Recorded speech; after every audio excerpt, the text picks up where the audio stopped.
Buckle up for safety, buckle up. Buckle up for safety, always buckle up. Pull your seatbelt snug, give an extra tug. Buckle up for safety, buckle up for safety, buckle up. Buckle up for safety, always buckle up. Put your mind at ease, tell your riders please. Get your seatbelts buckled, everybody buckle up.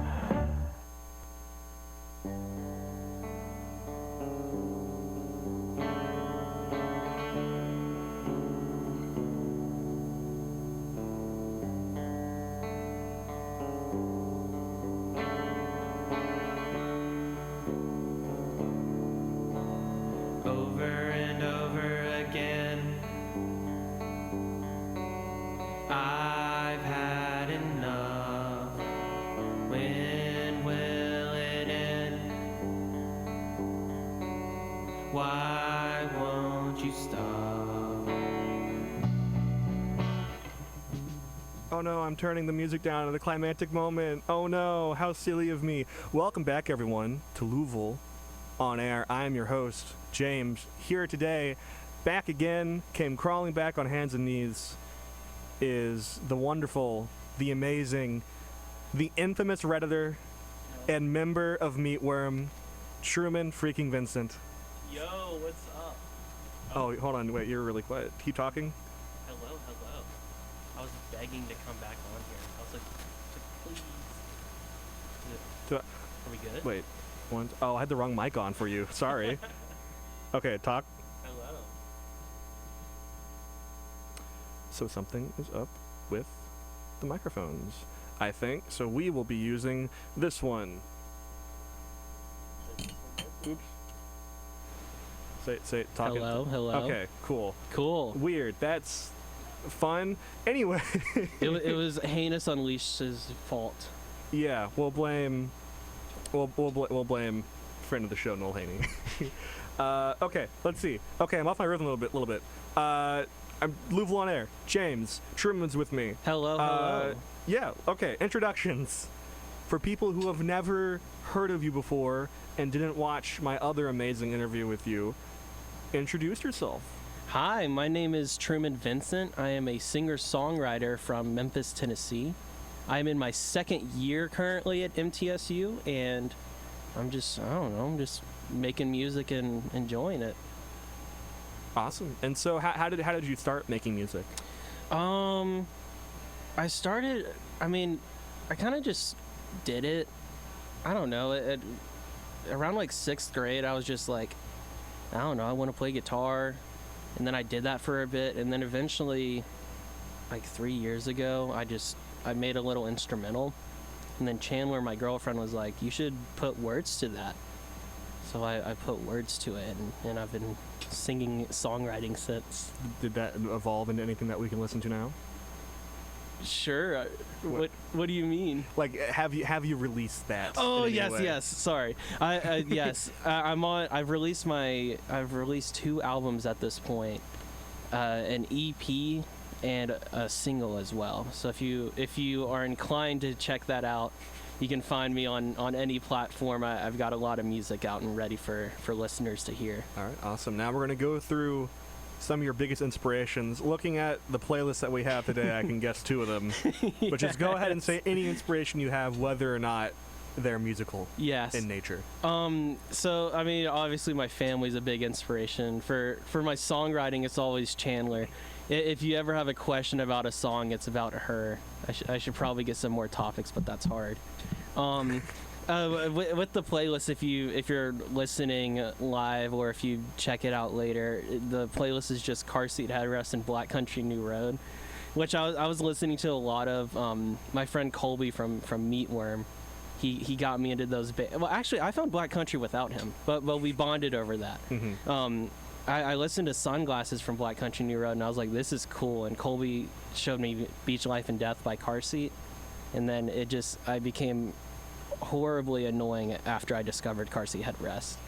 And that continues to this day. Yes. I'm kidding. All right, so your second album, Moment in Time, released last month. We're not going to be going too into the stuff before Moment in Time because we covered all that in the last interview. which if any of you listeners missed that, that was like 6 months ago. You can check that out on my YouTube channel, LUVOL, LUVOL, the first interview with Truman Vincent. Oh, yeah. Yeah. So Moment in Time, Mm-hmm. released last month. Very good album in my opinion. Thank you. I tried on it. And you never did before. I never tried. Never ever. tried. Ever. So what did trying in the writing process look like?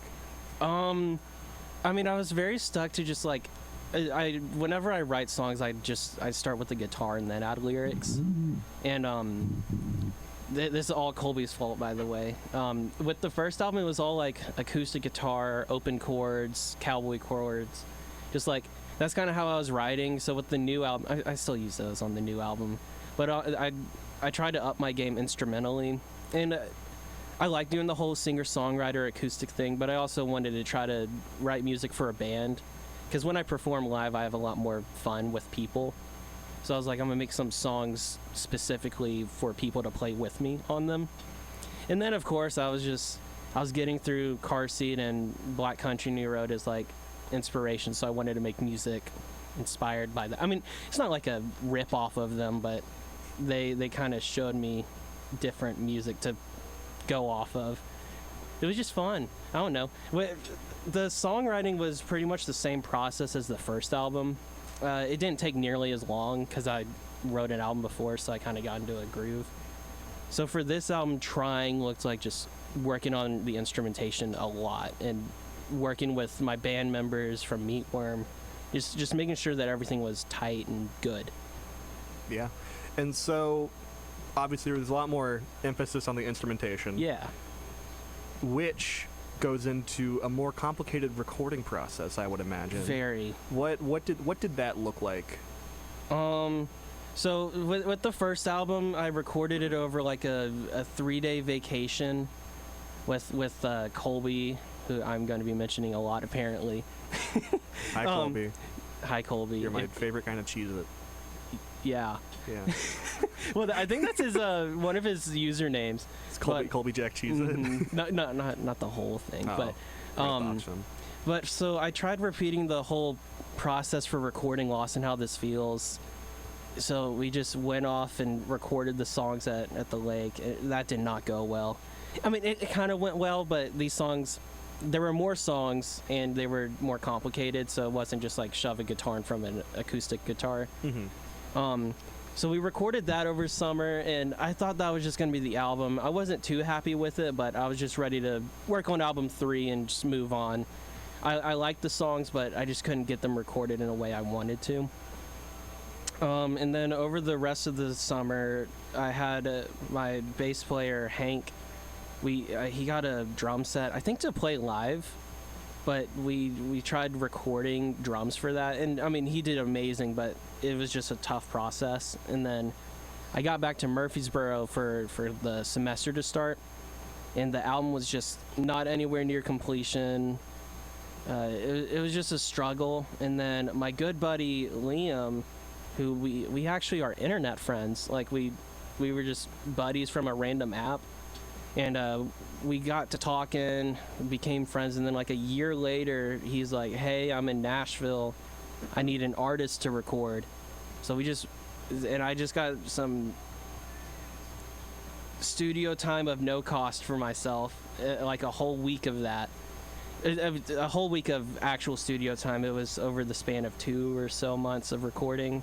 So I was able to use the demos that I recorded at Pickwick to make a much better album in the studio, which I was really excited about because I didn't think I'd ever get studio time, because that's, mm-hmm. that's a difficult thing to come across, especially with I don't know. As like an indie artist. Yeah. Because when people think indie artists, and also with like indie folk, people can think like, all DIY bedroom mm-hmm. recording, but you recorded it was Blackbird, right? Mm-hmm. Mm-hmm. Yeah, Blackbird Studio up in Nashville. They have a really beautiful program to let some students record and learn how to do the music industry. And I was lucky enough to be friends with someone that was doing that program, and I got a whole album out of that. It was supposed to just be one song, but we were like, we have a lot of studio time. Let's make a whole album. So that was fun. Awesome. One last general question about the Yeah. album before we dive into more specific songs. What's the story behind the album cover? Oh, okay. So the place that I recorded Lost and Out of This Feels in the demos for Moment in Time, that's the lake that we go to. And my parents just took a picture of our dogs at the lake, and I was like, that's such a hard photo. I was like, album cover as a joke. And then I like texted it to you and Connor, and I was like, what do y'all think? And then y'all like told me to edit it and stuff. And then I just like did some quick edits. I don't think I could replicate it, but I was like, this kind of looks cool. Chandler hates it, but that's okay. Everyone else likes it. I've gotten a ton of compliments from it. Everyone else loves the album cover except Chandler. Yeah. But that's okay. Yeah, take that. But Chandler. yeah, my parents just sent I a wonder cool if she little. can hear us right now. She is not in the room with us. She's in the corner. She's in the corner. Facing the wall like the Blair Witch. She's actually tweaking right now. Yeah. So like the story of the album cover, my parents sent just a picture of my dogs. I was like, I'm gonna steal that, and I gave them no copyright credit. Wow. They're gonna sue me. Wow. Yeah. I mean, I edited it, so that. Yeah. that's how that works. Yeah. So I don't know, because with the indie folk, you kind of, how I do it, I kind of put myself on the cover. But with indie rock, you don't normally like. I mean, if you call the album indie rock, Colby disagrees. But Indie folk rock, yeah. Yeah. I don't know. I didn't really want myself to be on the cover for this one, and I was like, this is a cool photo, and just made it work. Sick. Yeah. So now we're gonna go dive more into 3 or 4 songs that I think really encapsulate the whole as an album. Like, if you want just a little taste of what Moment in Time is like, without listening to, it's like what, But 40 minutes or so? It's only like 29, 30 minutes. Oh, really? Yeah. Well, So let you me better listen to the whole album if you're listening if you want. to this. Yeah. Oh yeah, 29 minutes 36 seconds. Yeah. So it's a pretty short listen if you want to. You could listen to check it it out. twice Yeah. or 3 times even. Wait, hold on. Hear me out. 4. Dude, that's crazy. Anyway. I got excited. First one I got written down is "I'll Be Here." So what was like the writing process behind that one, and what's the meaning? Yeah. So with Moment in Time as a whole, it wasn't nearly as about like real experiences. I mean, all of the songs are kind of inspired by Chandler, like ideas that I have. This one was like more of an idea. And I was like, I'll be here. Give me your hand. And, just like stupid love. I mean, not stupid, but lovey-dovey stuff. And I just wanted to to say it was a dumb teenage love song. Yeah, it was a dumb teenage love song. You can't see it. I'm doing finger guns. That's a reference to his first album. Yes, stream if you're inclined. Stream dumb teenage love song. That's safe. So I mean, with Dumb Teenage Love Song, I never wanted to record love songs, and now that's all I write. I'll Be Here is kind of in the same vein of that, where it's just a love song, cute little folk banjo love song. And that song, I wrote like the first verse, and then I didn't touch it for like a year or maybe a few months. Everything feels like a year now. Oh yeah, tell me about it. Yeah, and then one of the NSAI nights we had, NSAI is a group I'm part of. Yeah, we'll get to that later. Yeah. They had a publisher come in to just like give song feedback and stuff. So I was like, I should probably finish the song and get some feedback on it. I didn't change a thing because I'm perfect. He actually really liked the song. He had no complaints, so there was nothing to change. Yeah, that was the one I did, Burn Squad, right? Yes, Burn Squad of Flies. you loved that song. Yeah. Two very different subject matters. Yes, but this is not an interview about me. One of my favorite parts of that song, and the album in general, are the harmonies. Yes. What are those? Okay, so That's an odd way to question. are you talking about the girls' harmonies or the verses or the chorus that I kind of do? You know what? Let's go with both. All of it? Okay. So We'll starting start out with with you, go to the others. Yeah, so starting out with the whole getting it ready to show the publisher and everything, I was like, I don't know, my guitar teacher Josh always said that harmonies go well with my songs. So I was like, I agree. So I was like, I'm gonna try it. That was the first time I ever self-harmonized, ever tried it. And I was like, this is pretty cool. And then when it came around to actually recording the song in the studio at Blackbird, I was like, I could add some female vocals on this, and I mean, it's MTSU. There's so many talented singers here. I got my girlfriend to sing on it. She sings on like every song on the album. I got my friends Nat Shunk and Anna Shenholster on the track, and they have amazing voices. I mean, they really, the ending of I'll Be Here where they sing, that's just my favorite part of the whole album, honestly. Other than Figure It Out, best song. We'll get that. We'll get that. Yeah, we'll get there. But I don't know. It was just like we got to the studio. I was like, "Can y'all pull up?" And then they did. We had no plan going into it. I was like, I kind of hear some harmonies over here, and then they just went into the other room and cooked it for a few minutes, and then they came out and recorded it. I was like, "Sounds good." I was like, "That works." They're very talented at harmonies. Very. If you'd like to check out the interview with Anna Shinholster, you can find that on my YouTube channel. I don't have one with Nat yet, unfortunately. Does Nat has music released, right? She has like one song from years ago, but I think she's trying to start like a new career, or like really getting into it soon. Yeah. I'll have to get her on when she starts putting out her new stuff. Anyway, moving on to another one of my favorites, and the title track of Moment in Time, called Moment in Time. Moment in Time. What's like the meaning behind that in the writing process? Okay, so this one was like, it was over winter break. It was like right after Lost and How This Feels, and I was kind of in a writer's block. I'm kind of in one right now, but whenever skill issue. Yeah, skill issue. My guitar or my songwriting teacher will say that is with no discipline, but I like taking the breaks when they come because I write a lot. I don't know. So whenever I finish a project, I kind of take a decent break because I just enjoy it. But then winter break last year came around, and I was just playing guitar. And I don't know, I wanted to make a shorter 2-chord song because normally I do like a few more chords. So innovative. Ed Sheeran is just like me. Oh yeah. Or I'm just like Ed Sheeran. Who came first? I think Ed Sheeran did. He's like 35. No, he didn't. We'll get our fact checker on it. Yeah, we'll get our fact checker on it. But what's the guy in the Joe Rogan pod? Jamie, can you pull that up? Yeah, Jamie. Young Jamie. So that's my rap name, Young Jamie. Young Heinous, pull that up. So I mean, I was just wanting to make a more simple song, and I don't really know what started it. This one's completely unrelated to Chandler or anything, and I was just thinking of like the sad. No, you don't want this to be about you, Chan. This is a bad song to be about you.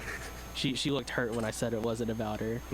So I was like thinking like, what's such a sad topic to write about? And like this was like the most emotion I got into writing before. And I was just writing some of the words. I was like, your eyes are closed, but you'll still remember it. And like where the girl in the story notices that the guy is looking at another girl. And like just like realizing that the love's kind of dead. I was like, that is a sad story. Why did that come to me? But I'm gonna write it. It is not about me. It's not about Chandler. It's about me. I'm making sure I don't get hit later. I'm kidding. And by hit, you mean Chandler's gonna hire a hitman. Yes. Yeah. Yes. So I was like, this is a sad song to write about, and I really liked it. I wrote it pretty quickly. It kind of just came and I wrote it. Yeah. Yeah. Why'd you make that face? You can review what you said in the. Oh,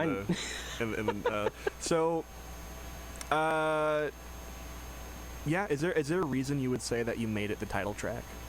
So I typically like to name an album after one of the songs. Lost and How This Feels was named after the Lost and How This Feels song. Oh, no way. Yeah, crazy.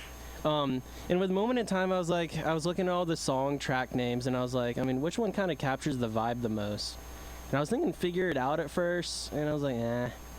And maybe it was I'll Be Here. It was like, I was just going through all of them, and I was like, Moment in Time sounds like the most album name.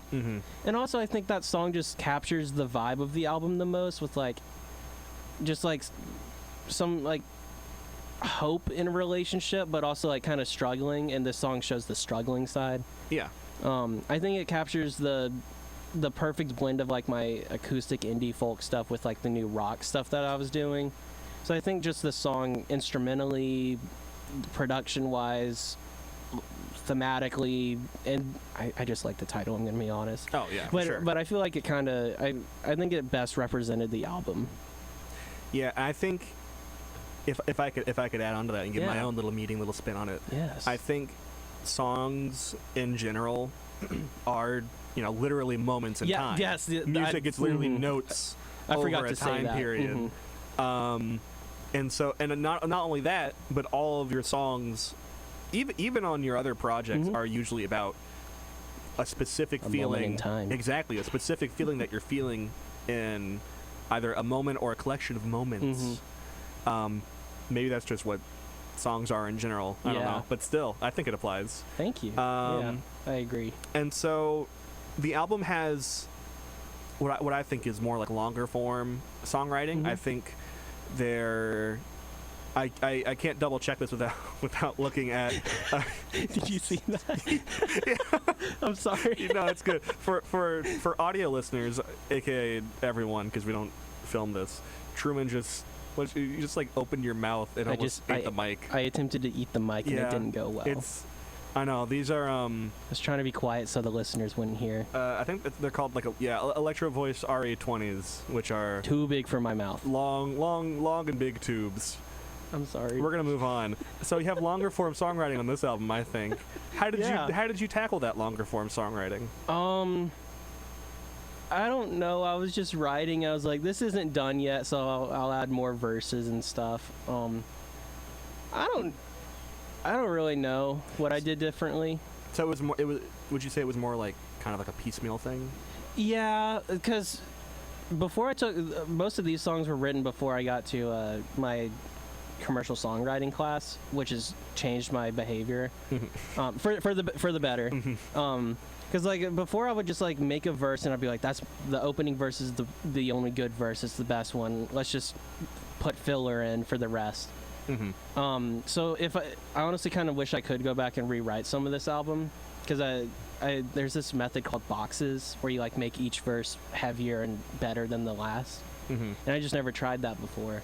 But with the process of this album, I would just write a verse, I'm like, I mess with that, I like it, and then I'll just like do it again and again until the song is a good length, in my opinion. Yeah, I do want to ask real quick. I've heard you mention this boxes thing before, and I actually meant to ask you earlier when we weren't talking on the air about it. What I'm a songwriter too. Yeah. I kind of want to know what can you go into more detail what this boxes thing is? Oh no, I hope Bess isn't listening. She's gonna judge this horrible remembering of it. But it's like you start with a story, and the first box you kind of put all like the basic, like, where are we, what's the context, what's the problem, Where are you? yeah, where are we? Yeah. And then like the second box, or sometimes you go to the verse or the chorus after the first box. The boxes are typically the verses. If it's a chorus song, the chorus will be like the main thing between the boxes. But the second box, you don't want it to be boring, you want it to keep it going, keep the weight going. So normally you like, if there's a problem, what's another way to look at that problem? How does that problem escalate? Say it's a song about a relationship issue. The second verse would like give details to what that problem was or how it affects them. It's just like it takes the simple premise and adds more weight to it. And then you do that with the third box as well. However many boxes you need for the song. 10,000 boxes. Yeah, 10,000 boxes. That's going to be a heavy box if you keep adding. That is what the 16-minute song playing right now, Famous Prophet Stars by Car Seat Great Headrest did, song. was 10,000 boxes. 10,000 boxes on this one. But with like each box, you kind of just, instead of getting lazy with it like I did with my first few songs, and I probably would still be doing if I didn't learn this, you don't want the song to get boring. You want it to be as surprising and as engaging as it can be. So each verse you give more and more information. That's not like filling the information, but it's like gripping information that makes the story better.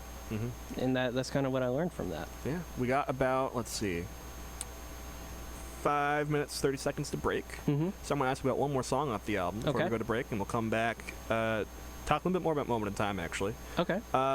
Figure It Out, the closing song on the album. What was the writing process behind that, and what's the meaning of it? So this was one of the earlier songs that I was writing for the album, but it took me the longest. It was like the second one I worked on, but I didn't have any verses for it. I couldn't figure out the vocal melody. That was killing me. So I started with the guitar line. It was back when I was in my old apartment. I had to move between songs. I think, yeah, this was like the earliest song, one of the early songs that I started for this album, and I just couldn't figure it out until... Sorry. We both realized at the same time. I couldn't figure it out. Song. Puns are well appreciated. Yes. This is a safe space for puns and jests and goofs and gaffs, if I may. But I just couldn't figure the song out until I got to the last day of writing the album. I knocked out Time's Up and figured it out in the same afternoon because I was like, I'm done with this album. Let's just finish the songs. Mm-hmm. So figure it out just took me a real long time. The instrumentation came before the lyrics.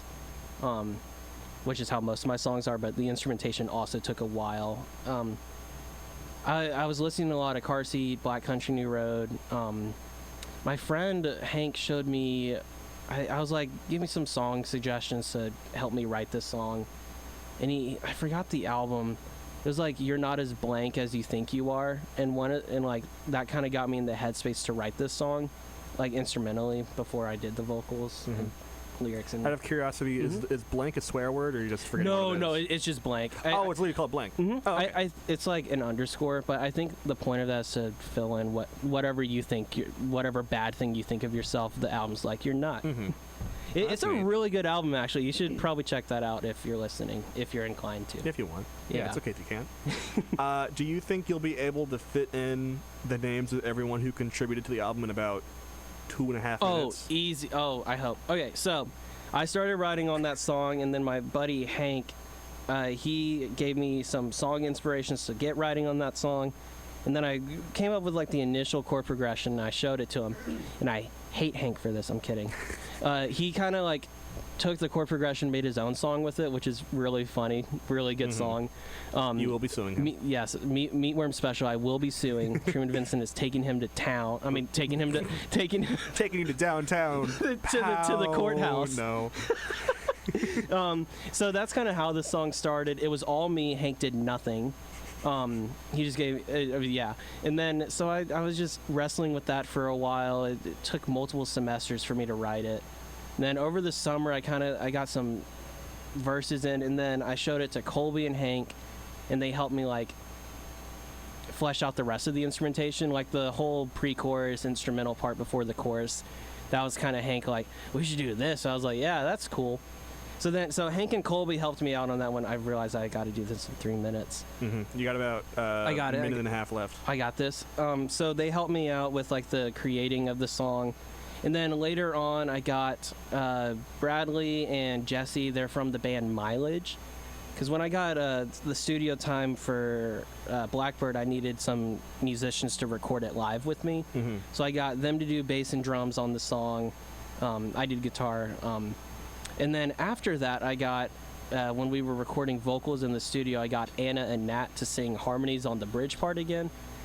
So yeah, it was just, we had me, Hank and Colby with the ideas, and then Jesse and Bradley helping with the instrumentation, and then vocals were helped by Anna and Nat, and I thought that was pretty cool. Awesome.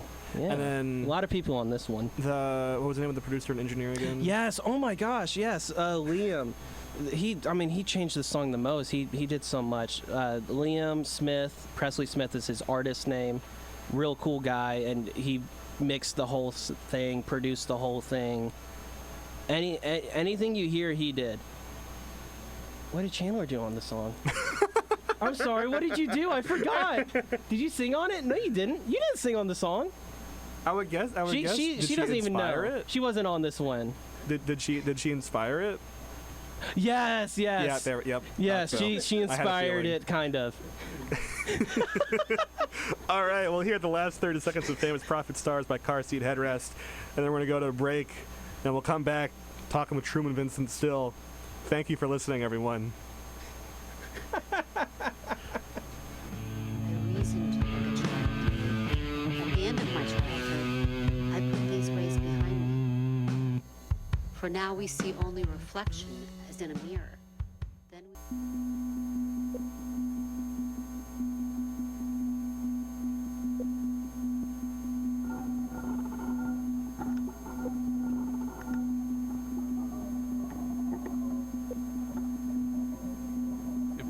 promised me a good life if I followed all its wishes. I never missed a prayer, and I always did the dishes.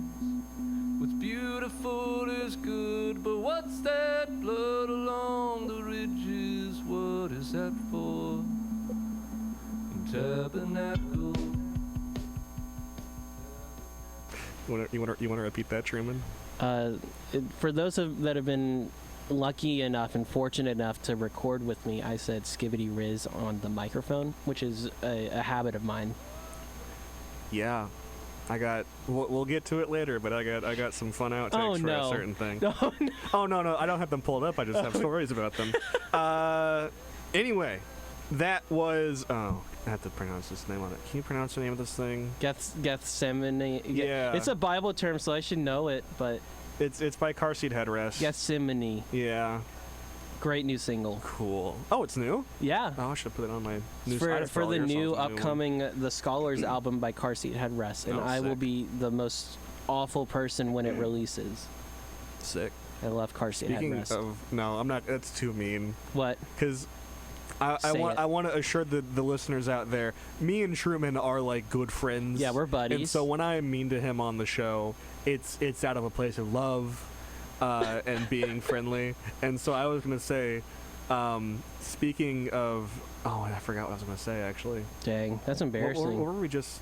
Oh, yeah, I was going to say I was going to be the worst. Yeah. And so I was going to say, speaking of the worst, your writing process.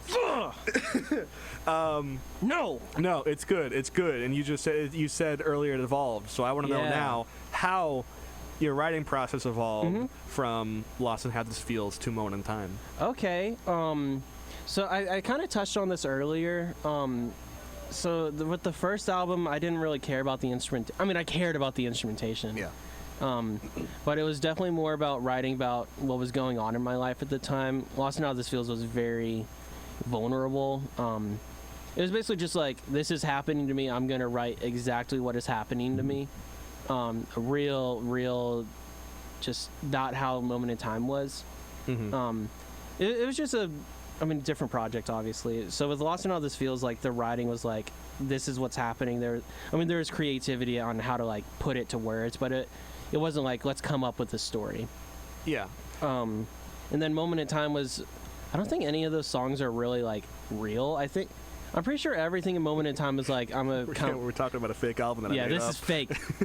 You're not real, Truman. Not real. I'm just talking to myself right now. Yeah. This is a figment of... Wait, that's what I told you I would do, is I would interview myself and interview you. Yeah, that's what I'm doing. If you called me a Redditor, I wasn't going to show up. I've done it before on the show for the Halloween special. So the Moment in Time, I'm pretty sure all of those songs were kind of... they're all, like, real emotionally, and they all, like, matter to me, but I think they were all more stories than, like, this is exactly what's happened to me, which I think is a little bit more interesting songwriting-wise. Yeah, sick.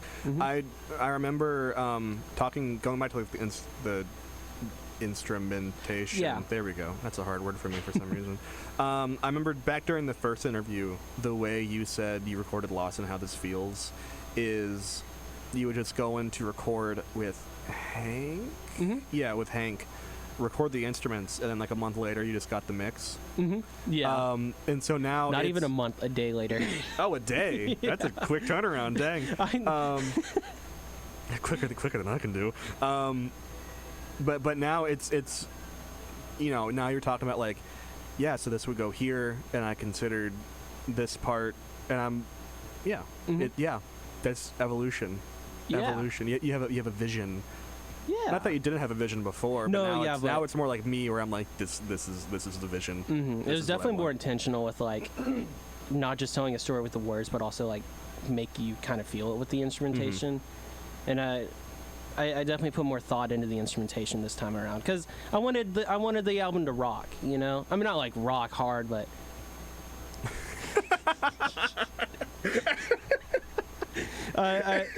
Because it's still Stop kind of making me laugh. We have a limited amount of time here, man. No, don't do that. I'm eating the mic again. He ate the mic.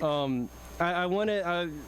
This is more of a soft rock album, but I still wanted it to hit in certain parts, and I think I was able to reach that goal, especially with like Figure It Out and Piece of Clay and stuff. I would be inclined to agree. And so we talked about. I think that's about the end of the moment in time specific questions. Yeah, no more talking about that terrible album that came out a month ago. Oh no, it's great. Yeah, I get the joke. I love it. Are there any closing words you want to say about a moment in time? Anything you just haven't said that you would like to say? Sure. I mean, with it being like a studio recording, I didn't realize I'd get that lucky. And this album was like the most humbling. I think humbling's a weird term for it, but I think it works for me. It was like the most humbling process I've had with music so far, because just so many things went right and so many people just like helped me immensely. Because like I tried recording the album on my own and it didn't. I mean, it went okay, but it didn't work well. It wasn't like this is the best thing I can do. And like having Liam help me, having Chandler help me, having Bradley, Jesse, Colby, like just Nat, Anna, everyone that came out on the album, it was just so humbling because I couldn't do any of that. I needed so many people, and it was really nice to see how many people care about me. Obviously, that's nice. It was cool to see what could happen with people outside of just myself. Awesome. You gave me the perfect segue opportunity. Wonderful. You're talking big game about collaboration and such, including, I think, was it like a Rose? Yeah, Like a Rose with Nat. With Nat. Mm-hmm. Yeah, and then I think you've also co-written with Anna, right? Yeah. What's that song called? I think it's called like Too Much for Myself. Yeah. Mm-hmm. Either way, you have a history of collaboration. Yeah. Oh, also with Heinous. Yes, with Heinous. With Damsel Complex, who I interviewed. Yeah, that was the first song I ever like 3 featured 4 on. Weeks ago. Yeah. And so, what makes this process of collaboration appealing to you? Why do you keep doing it? I think it takes a lot of stress off of doing everything myself. And if it's like Heinous, where it was like their song, it was nice to like come in and like, how can I respect this song and like add my part to it, but also like not make it about myself. And it's just fun like working on something that like, I mean, it's not my song, so I don't have as much stress with it. Or if it's like a co-write that I did with like Nat and Anna, it's fun to make something with someone else sometimes. Like if I make a song by myself, it's like, this is my baby, which I love making babies with my songs. I love making babies out of my songs. And sometimes it's No, keep going. You're good. You're good. I don't know. I don't want to say what I was about to say. No, go on. Go on, member of Meatworm. Member of Meatworm. It's sometimes nice to make a song baby with someone else. I don't know. It's just fun to collaborate with, because everyone that I collaborate with, I would call them my friends. They're my friends. So except Heinous, I hate that person. Hate that guy. So, I think that mic should be live. Oh, never mind. It's so bad. Heinous was attempting to talk on the microphone that didn't work. I gave you an opportunity for a cool comeback, but you just said hello. So. But it's just. No, put the knife away. Put the knife away. No, put the knife away. Down. Not Anyway. down into me though. Oh no, you can kill. I can just interview myself. Yeah, just a little bit. Yeah. Hate these Truman. If you're so inclined, stream "Hate These Fish" by Heinous. Great song. That's a great song. I gotta play the clean version on just the next time I don't have a guest on. I'll play the clean version if I remember. Both collaboration is just fun. It's a nice little change up of pace, because like I feel like my strength with songwriting is telling a story more than sometimes like pulling out words and verses. Like with my particular strengths in songwriting, I feel like I have more time to focus on that if I'm writing with others. Because like with Damsel Complex, I didn't have to come up with the story, the harmony, anything. I was just like, how can I make this verse cool? And it was nice to be able to focus on the story and the theme of the song versus doing everything. And like writing with Nat and Anna, I just get to, like I've been saying, it's just nice to focus on my strengths of songwriting instead of doing the whole thing. Yeah. Sick. Speaking of Nat and Anna, they are your fellow officers at NSAI, also known as the Nashville Songwriters Association International. So what is NSAI? So NSAI is, I'm pretty sure it's a union. Like they'll go up to Congress to like fight for songwriters' rights. Because like I mean Spotify's kind of mean and they don't pay us enough. Yeah. What the heck, man? So like the over Spotify. Yeah. The overall I We're love taking you down. I- Sorry, continue. I got two into a bit. The overall world organization that NSAI is, they're just like a songwriting guild that if you're a professional songwriter, you should join them because they help you out. If you want. You should join them if you're inclined. If you're because so inclined. Because they really help out with just like everything songwriting. They can get you connected to publishers. They can get you connected with other songwriters or artists. It's just a good group to kind of do your thing if you're a songwriter. And they have some some college chapters, and MTSU has one of those. I think it's one of the more active chapters. So I joined NSAI, the MTSU I'm a member of the actual group as well, but I'm mainly involved with the MTSU chapter. And I mean, last year I was just going through the club fair and I saw an NSAI booth and I was like, this is the only thing that does me. I mean, it's songwriting. That's what I do. So I was like, I'll meet some other songwriters because all the other clubs, they're talking about me. No, we're not. Evil. Yeah. So, I mean, it was just like the only club that kind of fit what I did. And I'm really glad that I did because Bess was part of it, and she's been my teacher for a lot of classes now, so that was like how I got introduced to her. And it's got me close to a lot of people. So, I mean, I just found it at a random club fair, and then I started going, and now I'm an officer in it. How did you become the treasurer? Was it just like a, yeah, sure. I got sent an email. I was like, well, every member got sent an email. They're like, do you want to do this? And I guess I responded faster than other people. Sick. Easiest job there. We have no funding, but I'm the treasurer, so I just say things sometimes. Yeah, you get points every day. Yeah, Bad points. Good points. They're bad boy points. Every point Truman Vincent gets is good. That's not true. I'm trying to think of examples of why you've got points, but I can't think of any that I can say on air, unfortunately. Most of the time it's for what other people say, and I get blamed for it. What? Mm-hmm. No. Yes. It's so cruel. So what's next for Truman Vincent? Oh, Great segue. like live or recording music-wise? Recording music live.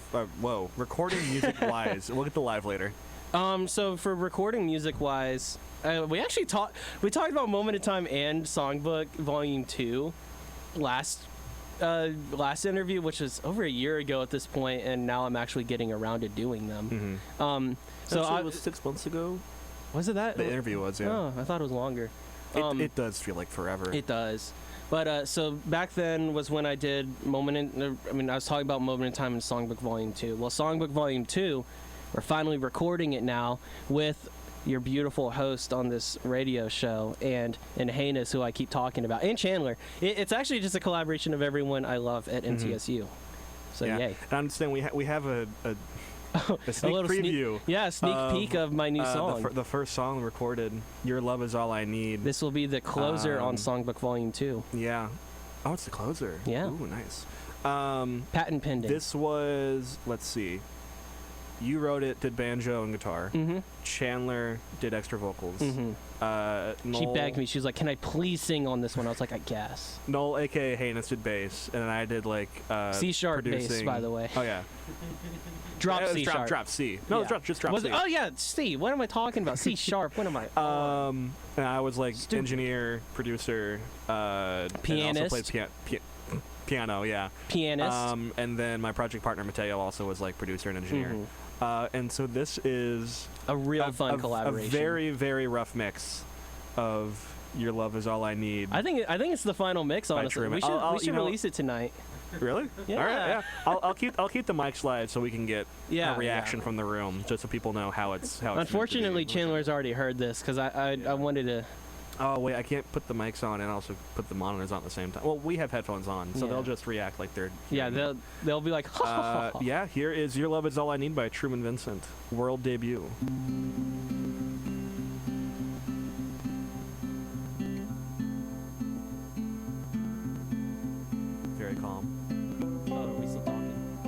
the mics are on. They're kind of low though. I showed this to my aunt. Oh Lord, Jesse made another one.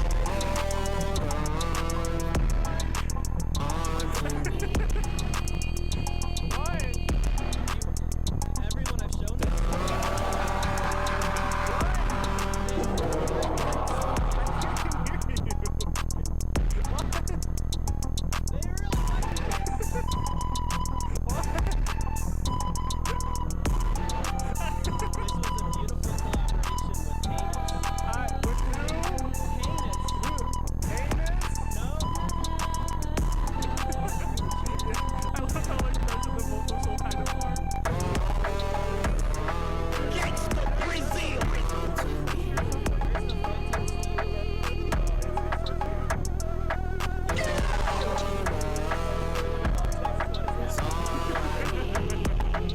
Chicken jockey.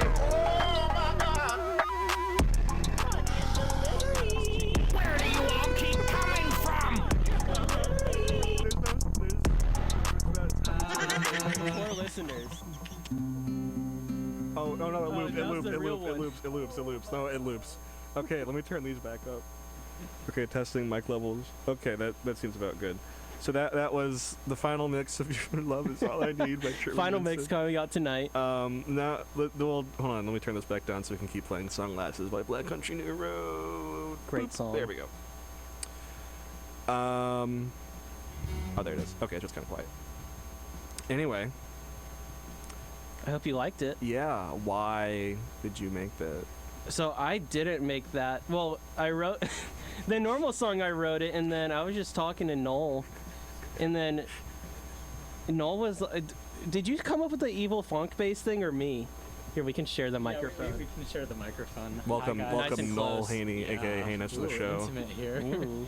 I don't know. I said I wanted to make an evil funk version of one of Truman's songs, and he said I should do the new one we just recorded, so I did. And it was awesome. Well, I think I started making it the night of, like, when we were texting, and then I forgot about it for, like, a month, and then last night James was like, oh, you know, I'm playing around with the new mix, and I was like, actually, I stole the mix, here it is. And it was, that's exactly what it's going to sound like on the final. Hold on. There we go. Sorry, the mic levels are being a little weird today. Yeah, okay, and that's exactly what it's going to sound like on the final mix. Yes. No changes. That was just. I was when I got that voice memo, I was like, it's gonna be my normal song. It's gonna be awesome. And then I was like, wow, this is way better than anything I could have ever made. I was like, this is incredible. Yeah. So I hope you're excited for that on Songbook Volume 2. So what makes this? what what makes the songbook series different from the albums? So the song. Okay, we got it. I mean, this sounds Back to very normal. different from the albums, I think. Chicken Jockey. Chicken Jackie. New movie coming out. I'm Minecraft, excited. what is that? Is it? No, it didn't come out. It's 29th. It comes out isn't this it? Friday. Pretty sure. Yeah, it's the 29th. Yeah. Wait, no. 29th is Saturday. So tomorrow? 28th? 28th? Okay. Oh, tomorrow. Okay. Well, it comes out tomorrow. Look at that. Chicken Jackie. Anyway, But yeah. what makes songbook different from albums? So Songbook. We got 9 minutes. And now it's an actual series since I'm actually doing. Oh, we only have 9 minutes. Oh no. All right. Yeah. So Songbook. The series. It's actually a series now. I was like, I need to at least make a second one because it'd be weird to just have a volume 1. But with Songbook, I kind of. I kind of have a personal mission to release every single one of my songs because I like all of my songs. As I said earlier, they are my babies. And I just want to do that, and Songbook is a good way for me to do that. It kind of takes the stress off of doing an album because on an album, you kind of want it to be the best songs. Mm-hmm. But with Songbook, it's kind of like I love the songs. I mean, hopefully the listener likes them too. But Songbook is largely just songs that didn't make it onto the album, and I'm like, I'll put them on Songbook. It started out as a way for me to just do it myself, but obviously, as I've said, I really like collaborating with all my beautiful people at MTSU, and others that aren't at MTSU. But So Songbook started out as a way of me just doing it on my own, production, writing, whatever. But then I got the opportunity to record with you. So it's kind of going past that, I suppose, and this is just a really long way of saying this is just extra songs. I mean, no matter what you say, it's valuable information for this show. But, I mean, it's just like I wanted to make because whenever I write a song, I kind of cut out a few songs. But I still love them. I just don't think that they fit on the album exactly. And then I find out that they fit better with a few other songs. And then I'm like, instead of making a whole album, I'll just make a songbook series. And this is the second batch of them. One of them was from like my first 10 songs. And they're all just kind of songbooking. Just songbooking around. Songbooking around. That's my new favorite verb. And so what, you kind of touched on this a little bit already, but what was like the writing process for Volume 2? I mean, for each song it was very different. Where's the Air, which I think will be the second song on it, I wrote that at the same time as Let Me Go from the first album. I wrote them like both in the same night. Very different songs, but yeah. The writing process is kind of just how all my songs write. I just do the instrumentation, then I add the words. So Where's the Air was kind of more of a story-based. I think that was my first story-based song that's not about my actual self. So when y'all hear that one, you'll learn the story. And then the first song, Sunset, from the Windowsill, that was kind of my first attempt at writing a car seat headrest song. It's not very much like car seat headrest at all, but I think that was like around when I was kind of struggling to sleep. I don't know if I've ever told you this, but last semester I had like the worst insomnia, and I was going to bed at 6 a.m., waking up at 2 p.m. It was just terrible, and my school schedule allowed that to happen because I only had classes at 1. and I only had like one in-person class, so I never had to be awake. So I was just terribly sleeping during the day. And that song is kind of about that experience, but it was also during that experience I was like, this sucks, I hate this. But now I've got my sleeping good, so yay. Awesome. And then Your Love Is All I Need, just another one of my cute little folk love songs. It's just, I think it's my best one of the cute folk love songs at the moment. I'm really proud of it, and I'm excited for everyone to hear the real version. Yeah, we pranked you. Yeah, that we was pranked the you. That was fake fake version. Truman's not a trap artist. His name isn't Trap Man. Trap Man is awesome. awesome. That was a good one, James. Dab me up. But so I mean, it was just each song was very different. I just thought that they fit well together, so they're going in the same project. Awesome. Yeah. Yeah.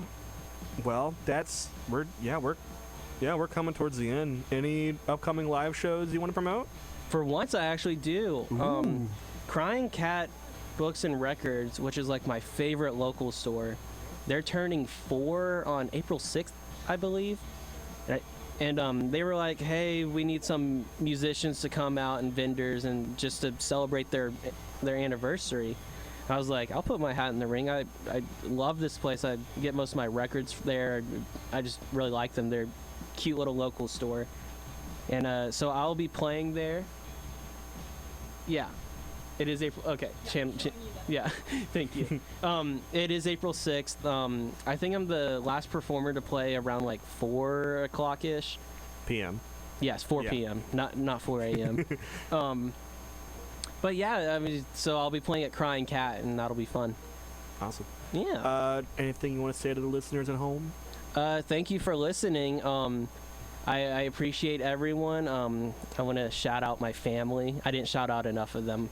But shout out was the next question, actually. Yeah. Yeah, we don't have enough time to shout them all out, so I'm just gonna say shout out family. How many you got about we two, don't have enough time. We don't have enough. Oh, okay, fair enough. Too many names. Steve and Steve. I actually do have a Steve. My really? dad. Do you want to shout him out? Oh, really? Yeah. Oh, yeah. Then, if it's your dad, then yeah. Shout out to my dad. Shout out to my mom. Can you get next time you see your dad? Can you get him to? You are Steve. Or get him to say it. Get him to say, I am Steve. My mom said shout out back. No, okay, shout out to Beezer again. She really wanted it last time, and I'm giving it to her this time as well. I love you, my mom. Okay, she's giving me a whole list. Name, okay. my mom. Oh, boy. I mean, we got. Oh, it's just my family. Shout out Okay. to my dad, shout out to my mom, and shout out to my sister, and the rest of the family. Awesome. And shout out to Chandler, even though she's in here. But yeah. Oh, how nice. Let's see. So Spotify, Insta, where can people find you? Okay, well, if you're inclined to, you can find me on all social media platforms as Truman Vincent. And if you don't find me as Truman Vincent, it'll be Music by Truman Vincent.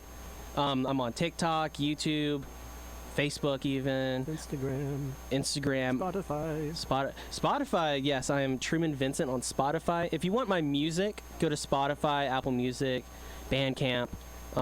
Anywhere that music, I will be there most likely. If you want stupid... I'll be there. I'll be there. I'll be here. Reference. I'm just... You can find me anywhere. Just I make it a point to be everywhere. Awesome. Yeah. And now it is my turn to plug myself. Here we go.